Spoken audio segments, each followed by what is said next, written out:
ನಮ್ಮ ಬದುಕು ಒಂದು ದಿವಸ ಇದ್ದ ಹಾಗೆ ಮತ್ತೊಂದು ದಿವಸ ಇರೋಂಗಿಲ್ಲ. ಇವತ್ತು ನಾವು ಹೇಗಿರ್ತೀವಿ, ಆ ಇರುವಂತಹ ಇರುವಿಕೆ ನಾಳೆ ದಿವಸದ ಮರೆಮಾಚ್ತಾ ಇದೆ ಎನ್ನುವಂಥದ್ದು. ಇವತ್ತು ನಾವು ಖುಷಿಯಾಗಿ ಇದ್ದೀವಿ ಅಂತಂದ್ರೆ ನಾಳೆ ಒಂದು ದಿವಸ ದುಃಖ ಬರೋದೆ. ನಾವು ಎಲ್ಲ ಕಡೆಗಳಿಗೆ ಹೋಗಿ ಬೇಡಿಕೊಂಡು ಬರ್ತೀವಿ.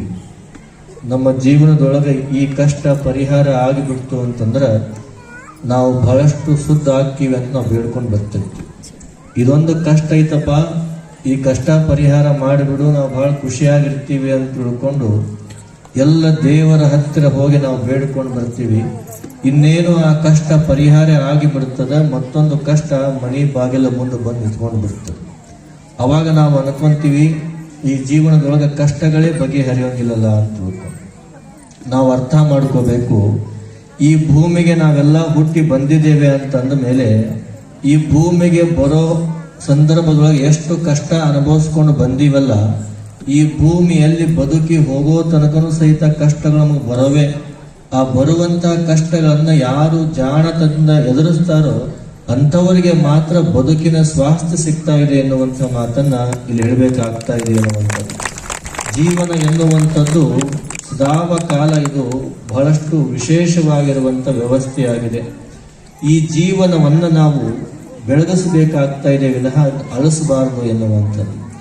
ಜೀವನವನ್ನು ಬೆಳಗಿಸೋದು ಅಂದ್ರೆ ಹೇಗೆ? ನಮ್ಮ ಮನೆಯೊಳಗೆ ಯಾವಾಗಲೂ ನೆಮ್ಮದಿಯಾಗಿ ಇರಬೇಕು ಅಂತ ತಿಳ್ಕೊಂಡು ನಾವೆಲ್ಲ ಬಯಸ್ತಿರ್ತೀವಿ. ಯಾರಿಗೆ ಆ ಒಂದು ಆಸಕ್ತಿ ಇಲ್ಲ, ಮನೆಯೊಳಗೆ ಸಮಾಧಾನವಾಗಿ ಇರಬೇಕು ಅಂತ ತಿಳ್ಕೊಂಡು ನಾವೆಲ್ಲ ಅಂತಿರ್ತೇವೆ. ಆದರೆ ಸಮಾಧಾನ ಎನ್ನುವಂಥದ್ದು ಅದು ನಮಗೆ ಹುಡುಕಿಕೊಂಡು ಹೋಗುವಂಥ ವ್ಯವಸ್ಥೆ ಅಲ್ಲ, ಅದು ನಮ್ಮ ಮನಸ್ಸಿನಲ್ಲಿ ಇರ್ತಕ್ಕಂಥ ವ್ಯವಸ್ಥೆ ಆಗಿದೆ ಅಂತಕ್ಕಂಥ ಮಾತು. ಒಬ್ಬ ಅಜ್ಜ ಮತ್ತು ಮೊಮ್ಮಗ ಇಬ್ರು ಮಾತಾಡ್ತಿರ್ತಾರೆ. ಮೊಮ್ಮಗ ಕೇಳ್ತಾನಂತ ಅಜ್ಜನ, ಅಜ್ಜ ನನಗೆ ಸುಖ ಶಾಂತಿ ನೆಮ್ಮದಿ ಸಿಗಬೇಕಾಗಿತ್ತು ಅಂದ್ರೆ ಏನು ಮಾಡಬೇಕು? ಅವಾಗ ಅಜ್ಜ ಹೇಳ್ತಾನಂತ, ನೀ ಇನ್ನೂ ಸಣ್ಣವಿದೆಯಪ್ಪ, ಸ್ವಲ್ಪ ಸಾಲಿ ಓದು, ನಿಮ್ಗೆ ಸುಖ ಶಾಂತಿ ನೆಮ್ಮದಿ ಸಿಗ್ತತಿ ಅಂತ ತಿಳ್ಕೊಂಡು. ಆಯ್ತು ಅಂತ ತಿಳ್ಕೊಂಡು ಹುಡುಗ ಒಂದು 15-20 ವರ್ಷ ಸಾಲಿ ಓದ್ತಾನ. ಸಾಲಿ ಓದಿ ಆದ್ಮೇಲೆ ಆದ್ರೂ ಅವ್ನಿಗೆ ನೆಮ್ಮದಿ ಸಿಗೋಂಗಿಲ್ಲ. ಮತ್ತು ಹೋಗಿ ಅಜ್ಜನ್ ಕೇಳ್ತಾನಂತ, ಮತ್ ನೀನ್ ಹೇಳಿದಂಗ ನಾ ಸಾಲಿ ಓದಿದೆ ಆದ್ರೂ ನಂಗೆ ನೆಮ್ಮದಿ ಸಿಗ್ಲಿಲ್ಲ, ಮುಂದೇನು ಮಾಡ್ಲಿ ಅಂತ ತಿಳ್ಕೊಂಡು ಕೇಳ್ತಾನೆ. ಅವಾಗ ಅಜ್ಜ ಹೇಳ್ತಾನಂತ, ಬರೀ ಶಾಲೆ ಓದಿದ್ರೆ ಅಷ್ಟೇ ಅಲ್ಲಪ್ಪ, ಒಂದ್ ಸ್ವಲ್ಪ ನೌಕರಿ ಮಾಡ್ಬೇಕು, ನೌಕರಿ ಮಾಡು, ನಿಂಗೆ ಸುಖ ಶಾಂತಿ ನೆಮ್ಮದಿ ಸಿಗತೈತಿ ಅಂತ ತಿಳ್ಕೊಂಡು ಹೇಳ್ತಾನೆ.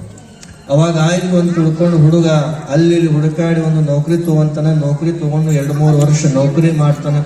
ನೌಕರಿ ಮಾಡಿ ಆದ್ಮೇಲೆ ಮತ್ತ ಅವನಿಗೆ ಜೀವನ ಬಹಳ ಬೇಜಾರಾಗ್ಬಿಡ್ತದೆ. ಅಜ್ಜನ ಬಂದು ಕೇಳ್ತಾನಂತ, ನೀನು ಹೇಳ್ದಂಗ ಓದಿದ್ಯಾ, ನೀನು ಹೇಳ್ದಂಗ ನೌಕರಿ ಮಾಡಿದೆ, ಆದ್ರೂ ಸಹಿತ ನಂಗೆ ಸುಖ ಶಾಂತಿ ನೆಮ್ಮದಿ ಸಿಗುವಲ್ದು, ಮತ್ ಮುಂದೇನು ಮಾಡ್ಲಿ? ಅವಾಗ ಅಜ್ಜ ಹೇಳ್ತಾನಂತ, ಬರೀ ನೌಕರಿ ಮಾಡಿದ್ರೆ ಅಷ್ಟೇ ಅಲ್ಲಪ್ಪ, ಒಂದ್ ಸ್ವಲ್ಪ ಮದುವೆ ಆಗು ಅಂತ ತಿಳ್ಕೊಂಡು ಹೇಳ್ತಾನೆ. ಮದುವೆ ಆಗು ಅಂತ ತಿಳ್ಕೊಂಡು ಹೇಳಿದಾಗ ಇವ 100 ಕನ್ಯೆ ಹುಡುಕ್ತಾನ. 101ನೇ ಕನ್ಯೆ ತಾಳಿ ಕಟ್ತಾನ. ಹೋಗಿ ತಾಳಿ ಕಟ್ಟಿ ಆದ್ಮೇಲೆ ಒಂದ್ 2-3 ವರ್ಷ ಬಹಳ ಖುಷಿಯಾಗಿರ್ತಾರೆ. 2-3 ವರ್ಷ ಆದ್ಮೇಲೆ ಮತ್ತೆ ಯಾಕೋ ಮನೆಯೊಳಗೆ ನೆಮ್ಮದಿ ಇಲ್ಲ ಅಂತ ತಿಳ್ಕೊಂಡು ಅನ್ಸೋಕೆ ಪ್ರಾರಂಭ ಆಗತ್ತ. ಮತ್ತೆ ಹೋಗಿ ಅಜ್ಜನ್ ಕೇಳ್ತಾನಂತ ಹುಡುಗ, ಮತ್ ನೀ ಹೇಳ್ದಂಗ ಓದಿದ್ಯಾ, ನೀ ಹೇಳ್ದಂಗ ನೌಕರಿ ಮಾಡಿದ್ಯಾ, ಮತ್ ನೀ ಹೇಳ್ದಂಗ ಮದುವೆ ಆದ್ಯಾ, ಆದ್ರೂ ಸಹಿತ ನಂಗೆ ನೆಮ್ಮದಿ ಸಿಗುವಲ್ದು, ಮುಂದೇನ್ ಮಾಡ್ಲಿ ಅಂತ ತಿಳ್ಕೊಂಡು ಕೇಳ್ತಾನೆ. ಅವಾಗ ಅಜ್ಜ ಅಂತಾನಂತ, ಬರೀ ಮದುವೆ ಆದ್ರೆ ಅಷ್ಟಲ್ಲಪ್ಪ, ಒಂದ್ 4 ಮಕ್ಳಾಗ್ಬೇಕು, ಅವಾಗ ನಿಂಗೆ ಸಮಾಧಾನ ಸಿಗ್ತತಿ ಅಂತ ತಿಳ್ಕೊಂಡು. ಅವಾಗ ಆಯ್ತು ಅಂತ ತಿಳ್ಕೊಂಡು ಗಂಡ ಹೆಂಡತಿ ಆ ದೇವ್ರಿಗೆ ಈ ದೇವ್ರಿಗೆ ನಡ್ಕೊಂಡು ಅವು 4 ಮಕ್ಳು ಹುಡ್ತಾವ. ಅವ್ರಿಗೆ 4 ಮಕ್ಳು ಹುಟ್ಟಿ ಆದ್ಮೇಲೆ 2-3 ತಿಂಗಳು ಬಹಳ ಚಲೋ ಮನ್ಯಾಗ ಖುಷಿಯಾಗಿರ್ತಾರ. ಮಕ್ಳು ಹುಟ್ಟಿರುವ ಅಂತ ತಿಳ್ಕೊಂಡು ಒಂದ್ 2-3 ತಿಂಗಳು ಆದ್ಮೇಲೆ ಗಂಡ ಹೆಂಡತಿ ಹೇಳ್ತಾಳಂತ, ಹೆಂಡತಿ ಗಂಡಗೆ ಹೇಳ್ತಾಳಂತ, 2 ನೀ ತೊಳಿ 2 ನೀ ತೊಳಿ ಅಂತ ತಿಳ್ಕೊಂಡು. ಇಷ್ಟೆಲ್ಲ ಆದ್ಮೇಲೆ ಆದ್ರೂ ನೆಮ್ಮದಿ ಸಿಗಲಿಲ್ಲ ಹುಡುಗನಿಗ. ಮತ್ ಹೋಗಿ ಅಜ್ಜನ ಕೇಳ್ತಾನಂತ. ಅಜ್ಜ ಆಗ್ಲೇ ದವಾಖಾನಿ ಬೆಡ್ ಮೇಲೆ ಮಕ್ಕೊಂಡಿರ್ತಾನ. ಹೋಗಿ, ಅಲ್ಲಜ್ಜ, ಮತ್ ನೀ ಹೇಳ್ದಂಗ ಸಾಲಿ ಓದಿದ್ಯಾ, ನೀ ಹೇಳ್ದಂಗ ನೌಕರಿ ಮಾಡಿದ್ಯಾ, ನೀ ಹೇಳ್ದಂಗ ಮದುವೆ ಆತು, ಮಕ್ಕಳು ಆತು, ಆದ್ರೂ ನೆಮ್ಮದಿ ಸಿಗುವಲ್ಲ, ಏನು ಮಾಡ್ಲಿ ಅಂತ ತಿಳ್ಕೊಂಡು ಅಜ್ಜನ ಕೇಳಿದಾಗ ಅಜ್ಜ ದವಾಖಾನೆ ಬೆಡ್ ಮೇಲೆ ಮಕ್ಕೊಂಡಿದ್ದಾಗಲೇ. ದವಾಖಾನೆ ಬೆಡ್ ಮೇಲೆ ಮಕ್ಕೊಂಡಾಗ ಅಜ್ಜ ಹೇಳ್ತಾನಂತೆ, ಏನೋ ನನಗೇನಾದ್ರೂ ನೆಮ್ಮದಿ ಸಮಾಧಾನ ಸಿಕ್ಕಿತ್ತಪ್ಪ ಅನ್ನೋದು ನಾನ್ಯಾಕೆ ಇಲ್ಲಿ ಬದ್ದು ಬಕ್ಕೊಂತಿದ್ದಪ್ಪ ಅಂತ ತಿಳ್ಕೊಂಡು ಅಜ್ಜ ಹೇಳ್ತಾ ಇದ್ದಾನೆ ಅಂತಕ್ಕಂಥ ಮಾತು. ಅಂದ್ರೆ ಈ ವ್ಯವಸ್ಥೆ ಎನ್ನುವಂಥದ್ದು ಹುಡುಕಿಕೊಂಡು ಹೋಗುವಂತ ವ್ಯವಸ್ಥೆ ಅಲ್ಲ, ಇರುವಂತ ವ್ಯವಸ್ಥೆಯೊಳಗ ತಿಳಿದುಕೊಂಡು ಬದುಕಿ ಬಿಟ್ರಿ ಅಂತಂದ್ರೆ ಜೀವನದೊಳಗ ಸಮಾಧಾನ ಸಿಗ್ತಾ ಇದೆ ಎನ್ನುವಂತ ಮಾತನ್ನ ಇಲ್ಲಿ ಹೇಳಬೇಕಾಗ್ತಾ ಇದೆ ಅನ್ನುವಂಥದ್ದು. ಯಾವುದು ಒಳ್ಳೆಯದಿದೆಯೋ ಅದನ್ನು ಒಂದಿಷ್ಟು ಪ್ರೋತ್ಸಾಹವನ್ನು ಕೊಡಬೇಕು. ಯಾವುದು ಬೆಳೀತಾ ಇದೆಯೋ ಅದಕ್ಕೊಂದಿಷ್ಟು ಬೆನ್ನು ಚಪ್ಪರಿಸುವಂತ ಕಾರ್ಯವನ್ನು ಮಾಡಿಕೊಂಡು ಬರಬೇಕು. ಕಾರಣ ಈ ಜಗತ್ತಿನೊಳಗೆ ನಿಮ್ಗೆಲ್ಲವನ್ನ ಕೊಟ್ಟು ಹೋಗುವರಿದ್ದಾರೆ, ಆದರೆ ನಿಮ್ಮನ್ನು ಬೆಳೆಸುವಂತವರು ಕೆಲವು ಜನ. ಅಂಥವರೊಟ್ಟಿಗೆ ಜೀವನವನ್ನು ಸಾಗಿಸಬೇಕೇ ವಿನಃ ನಿಮ್ಮನ್ನ ತುಳಿಯುವವರೊಟ್ಟಿಗೆ ನೀವು ದೂರ ಇರಬೇಕು ಎನ್ನುವಂತ ಮಾತನ್ನ ಇಲ್ಲಿ ಹೇಳಬೇಕಾಗ್ತಾ ಇದೆ ಎನ್ನುವಂಥದ್ದು. ನಮ್ಮ ಸಹವಾಸಗಳು ಬಹಳಷ್ಟು ಪರಿಶುದ್ಧವಾಗಿ ಇರಬೇಕು. ಸಹವಾಸಗಳು ಪರಿಶುದ್ಧವಾಗಿ ಇದ್ದುಪ್ಪ ಅಂತಂದ್ರೆ ನಾವು ಮೇಲ್ಮಟ್ಟಕ್ಕೆ ಬರೋದಿಕ್ಕೆ ಸಾಧ್ಯ ಎಂತಕ್ಕಂಥ ಮಾತು. ಒಂದು ಹೂವು, ಒಂದು ದಾರ, ಎಲ್ಲೋ ಬಿದ್ದಿರಬೇಕಾಗಿರ್ತಕ್ಕಂಥ ದಾರ ಹೂವಿನ ಸಹವಾಸವನ್ನು ಮಾಡುತ್ತದೆ. ಎಲ್ಲೋ ಬಿದ್ದು ಕೊಳೆತು ಹೋಗಬೇಕಾಗಿರ್ತಕ್ಕಂಥ ದಾರ ಒಂದು ಹೂವಿನ ಸಹವಾಸವನ್ನ ಮಾಡುತ್ತಾ, ಒಂದು ಹೂವಿನ ಸಹವಾಸವನ್ನ ಮಾಡಿ ಆದ್ಮೇಲೆ ಅದು ಮಾಲೆಯಾಗಿ ಪರಿವರ್ತನೆ ಆಗುತ್ತೆ. ಯಾವಾಗ ಮಾಲೆಯಾಗಿ ಪರಿವರ್ತನೆ ಆಗುತ್ತೋ ಎಲ್ಲೋ ಬೀಳಬೇಕಾಗಿರುವಂತ ದಾರ ಗುರುವಿನ ಪಾದಕ್ಕೆ, ದೇವರ ತಲೆಗೆ ಹೋಗಿ ಮುಟ್ಟುತ್ತಲ್ಲ, ಅಂಥವರ ಸಹವಾಸವನ್ನು ಮಾಡಬೇಕಾಗ್ತಾ ಇದೆ ಅನ್ನುವಂಥದ್ದು. ನಿಮ್ಮ ಜೀವನದೊಳಗೆ ನೀವು ಎಂಥವ್ರ ಹತ್ರ ಇರಬೇಕಪ್ಪ ಅಂತ ತಿಳ್ಕೊಂಡು ಕೇಳಿದ್ರೆ, ನೀವು ಯಾರ ಕೈಯನ್ನ ಹಿಡ್ಕೊಂಡು ಹೋದ್ರಿ ಅಂತಂದ್ರೆ ನಿಮ್ಮ ಗುರಿ ತಲುಪ್ತಿರೋ ಅಂಥವ್ರನ್ನ ಕೈ ಹಿಡ್ಕೊಂಡು ಹೋಗ್ಬೇಕಂತ. ಸಿದ್ಧಾರೂಢರು ಪ್ರವಚನ ಮಾಡ್ತಿರ್ತಾರೆ. ಪ್ರವಚನವನ್ನ ಮಾಡುವಂತ ಸಂದರ್ಭದೊಳಗೆ ರಾಜ ಮಹಾರಾಜರು ಬಂದು ಪ್ರವಚನವನ್ನ ಕೇಳ್ತಿರ್ತಾರೆ. ಪ್ರವಚನ ಕೇಳಿ ಆದ್ಮೇಲೆ ಒಬ್ಬ ರಾಜ ಬಂದು ಸಿದ್ಧಾರೂಢರಿಗೆ ನಮಸ್ಕಾರವನ್ನ ಮಾಡ್ತಾನೆ. ನಮಸ್ಕಾರ ಮಾಡಿ ಹೇಳ್ತಾನಂತೆ, ಯಪ್ಪ ನನ್ನ ಕೈ ಬಿಡಬೇಡ ಅಂತ ತಿಳ್ಕೊಂಡು. ಸಿದ್ಧಾರೂಢರು ಒಬ್ಬ ರಾಜ ಬಂದು ಕೈ ಹಿಡ್ಕೊಂಡು ಹೇಳ್ತಾನ, ಕೈ ಬಿಡಬೇಡ ಅಂತ ತಿಳ್ಕೊಂಡು.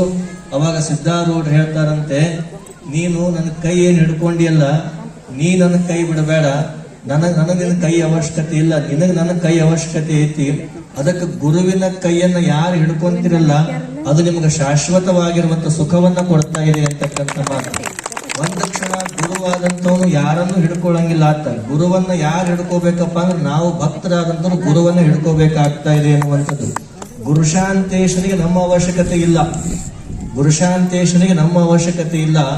ಆದ್ರೆ ನಮ್ಮೆಲ್ಲರಿಗೂ ಸಹಿತ ಗುರುಶಾಂತೇಶನ ಅವಶ್ಯಕತೆ ಇದೆ ಎನ್ನುವಂತಹ ಮಾತನ್ನ ಇಲ್ಲಿ ಹೇಳಬೇಕಾಗ್ತಾ ಇದೆ ಎನ್ನುವಂಥದ್ದು. ಅದಕ್ಕೆ ನಾವು ಗುರುವಿನ ಕೈಯನ್ನು ಹಿಡ್ಕೋಬೇಕು. ಕಾರಣ ಗುರುವಿನ ಕೈಯನ್ನು ಎಲ್ಲಿ ತನಕ ನೀವು ಹಿಡ್ಕೊಂಡು ಹೋಗ್ತಿರೋ ಅಲ್ಲಿವರೆಗೂ ನಿಮಗೆ ಗುರಿ ತಲುಪೋದಿಕ್ಕೆ ಸಾಧ್ಯ ಎನ್ನುವಂಥ ಮಾತನ್ನ ಇಲ್ಲಿ ಹೇಳಬೇಕಾಗ್ತಾ ಇದೆ ಎನ್ನುವಂಥದ್ದು.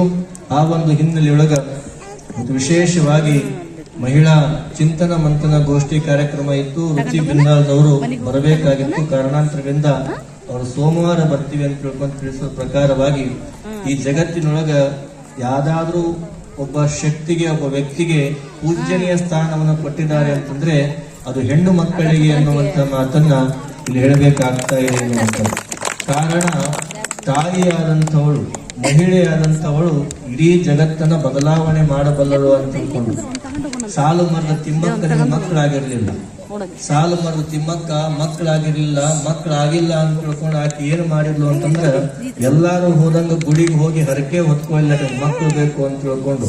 ಸಾಲು ಮರದ ತಿಮ್ಮಕ್ಕ ಏನ್ ಮಾಡಿದ್ಲು ಅಂತ ತಿಳ್ಕೊಂಡು ಕೇಳಿದ್ರೆ ನನಗೆ ಮಕ್ಕಳಾಗಿಲ್ಲ ಬಾ ಅಂತ ತಿಳ್ಕೊಂಡು ಏನ್ ಮಾಡಿದ್ಲು ಅಂತಂದ್ರೆ ರೋಡ್ ಗುಂಟು ಗಿಡ ನೆಟ್ಕೊಂತ ಹೋದ್ಲು. ರೋಡ್ ಗುಂಟ ಗಿಡ ನೆಟ್ಕೊಂತ ಹೋಗಿ ಸುಮ್ಮನೆ ಆಕೆ ನೆಡ್ಲಿಲ್ಲ. ನಾವೆಲ್ಲ ಪರಿಸರ ದಿನಾಚರಣೆ ಆಚರಣೆ ಮಾಡ್ತೀವಿ. ಜೂನ್ 5 ಬಂತಪ್ಪ ಅಂತಂದ್ರ ಪರಿಸರ ದಿನಾಚರಣೆ ಆಚರಣೆ ಮಾಡ್ತೀವಿ. ಒಂದು ಗಿಡ 20 ಮಂದಿ ಹಿಡ್ಕೊಂಡಿರ್ತಾರೆ. ಒಂದು ಗಿಡ 20 ಮಂದಿ ಹಿಡ್ಕೊಂಡು ಅದನ್ನ ಫೋಟೋ ತಕ್ಕೊಂಡು ಸ್ಟೇಟಸ್ಗೆ ಹಾಕೊಂಡು ಎಲ್ಲಾ ಕಡೆ ಪ್ರಚಾರ ಆಗಿ ಹೋದ್ಮೇಲೆ ಮರುದಿವಸ ಗಿಡಕ್ಕೆ ನೀರು ಹಾಕೋರ್ ದಿಕ್ಕಿರೋಂಗಿಲ್ಲ. ಆದ ಸಾಲು ಮರದ ತಿಮ್ಮಕ್ಕ ಸುಮಾರು 5,000 ವೃಕ್ಷಗಳನ್ನ ಭೂಮಿಗೆ ನೆಡ್ತಾಳ.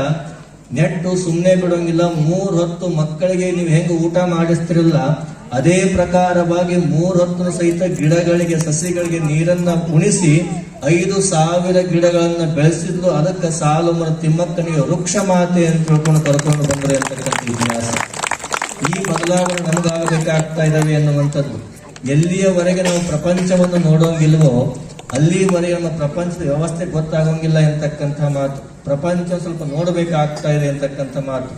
ನಾವು ಸದಾವ ಕಾಲ ಗುರುವಿನ ಒಟ್ಟಿಗೆ, ಶಿವನೊಟ್ಟಿಗೆ, ದೇವರೊಟ್ಟಿಗೆ, ಧರ್ಮದೊಟ್ಟಿಗೆ ಜೀವನ ಸಾಗಿಸಿದ್ವಿ ಅಂತಂದ್ರೆ ನೆಮ್ಮದಿ, ಸಮಾಧಾನ ನಮ್ಮಲ್ಲಿ ಲಭಿಸ್ತಾ ಇದೆ ಎನ್ನುವಂಥ ಮಾತನ್ನ ಇಲ್ಲಿ ಹೇಳಬೇಕಾಗ್ತಾ ಇದೆ ಅನ್ನುವಂಥದ್ದು. ಮತ್ತು ವಿಶೇಷವಾಗಿ ಪಕ್ಕದ ಗ್ರಾಮವಾಗಿರತಕ್ಕಂಥ ಹೊಸೃತಿಯ ಗ್ರಾಮದಿಂದ ಎಲ್ಲ ತಾಯಂದಿರು ಬಂದು ಬಹಳಷ್ಟು ಅಮೋಘವಾಗಿರ್ತಕ್ಕಂತಹ ಬಸವಣ್ಣನ ನೃತ್ಯ ನಿರೂಪಕವನ್ನ ತಮ್ಮೆಲ್ಲರೂ ಕೂಡ ಉಣಬಡಿಸಿದ್ರು. ಅವರ ಒಂದು ವ್ಯವಸ್ಥೆಯಲ್ಲಿ ಹಲವಾರು ವಚನಗಳನ್ನ ಕಂಠಪಾಠ ಮಾಡಿಕೊಂಡಿದ್ದಾರೆ. ನಿತ್ಯ ಅವರು ಸೇರ್ಕೊಳ್ತಾರೆ. ಅವರು ವಾರಕ್ಕೊಮ್ಮೆ ಮೀಟಿಂಗ್ ಅನ್ನ ಮಾಡ್ಕೊಳ್ತಾರೆ. ನಮ್ಮ ಮೀಟಿಂಗ್ ಬೇರೆ, ನಿಮ್ಮ ಮೀಟಿಂಗ್ ಬೇರೆ ಅಲ್ಲ. ನೀವೆಲ್ಲರೂ ಸೇರ್ಕೊಂತೀರಿ ವಾರಕ್ಕೊಮ್ಮೆ. ಎಷ್ಟು ಕಟ್ಟಬಾಕಿ ಅದಾವು, ಎಷ್ಟು ಸಲ ಕೊಡಬೇಕು, ಏನ್ ಮಾಡ್ಬೇಕು ಅಂತ ತಿಳ್ಕೊಂಡು. ಆದ್ರೆ ಹೊಸತಿ ಗ್ರಾಮದ ಅಕ್ಕನ ಬಳಗದವರು ಮೀಟಿಂಗ್ ಎದಕ್ಕೆ ಮಾಡ್ತಾರಪ್ಪ ಅಂತಂದ್ರೆ ವಚನ ಕಂಠಪಾಠ ಮಾಡಕ್ ಮೀಟಿಂಗ್ ಮಾಡ್ತಾರಪ್ಪ. ಜೋರಾಗಿ ಚಪ್ಪಾಳೆ ತಟ್ಟೋರ ಮುಖಾಂತರವಾಗಿ ಅದನ್ನು ಕಲಿಸ್ಬೇಕು ಅಂತ ತಿಳ್ಕೊಂಡು ಸ್ವಲ್ಪ ಅವ್ರು ಮೊದಲ ಬರ್ಬೇಕಾಗಿತ್ತು. 2-3 ವರ್ಷದಿಂದ ನಮ್ಮೂರಾಗೂ ಹಕ್ಕುಗಳು ಚಲೋ ಹಾಕಿದ್ವು ಅಂತ ತಿಳ್ಕೊಂಡು ನಮಗೆ ಈಗಾಗಲೇ ಅರ್ಥ ಆಗೈತಿ. ನಾವು ಹಿಂಗ ಯಾವಾಗ ಏನಾರ ಒಂದು ಕಾರ್ಯ ಮಾಡ್ಬೇಕಲ್ಲ ಅಂತ ತಿಳ್ಕೊಂಡು ನಿಮಗೂ ಸ್ವಲ್ಪ ಈಗ ಸ್ಫೋಟ ಆಗಿದೆ ಅಂತಕ್ಕಂಥ ಭಾವನೆ ನಮ್ಮದಾಗಿದೆ ಎನ್ನುವಂಥದ್ದು. ಬದಲಾವಣೆಗಳಾಗಬೇಕು ಮನುಷ್ಯನಾದಂಥವ್ರು. ಯಾವಾಗ ಬದಲಾವಣೆ ಆಗ್ತಾನೋ ಜೀವನ ಬದಲಾವಣೆ ಆಗ್ತಾ ಇದೆ ಅನ್ನುವಂಥದ್ದು. ಇವಾಗ ಏನೆಲ್ಲ ಕಾರ್ಯವನ್ನ ಮಾಡಬಾರ್ದು ಎಲ್ಲ ಕಾರ್ಯಗಳು ಸಹಿತ ಆ ರೋಡ್ ಒಳಗೆ ಆಗಿ ಹೋಗಿದ್ವು. ಆದ್ರೆ ಕರ್ತೃ ಗುರುಶಾಂತೇಶನ 36 ಅಡಿ ಎತ್ತರದ ತೇರು ಆ ರೋಡಿನಾಗ ಹೊಕ್ಕತಪ್ಪ ಅಂತ ತಿಳ್ಕೊಂಡು ಇವತ್ತು ನೆಗಳೂರು ಗ್ರಾಮದ ಕಿರೀಟಪ್ರಾಯವಾಗಿರ್ತಕ್ಕಂಥ ರೋಡ್ ಯಾವುದು ಅಂತಂದ್ರೆ ಅದು ಗುರುಶಾಂತೇಶನ ತೇರು ಬೀದಿ ಎನ್ನುವಂಥ ಮಾತನ್ನು ಹೇಳಬೇಕಾಗುತ್ತದೆ. ಕಾರಣ ಬದಲಾವಣೆ ಎನ್ನುವಂಥದ್ದು.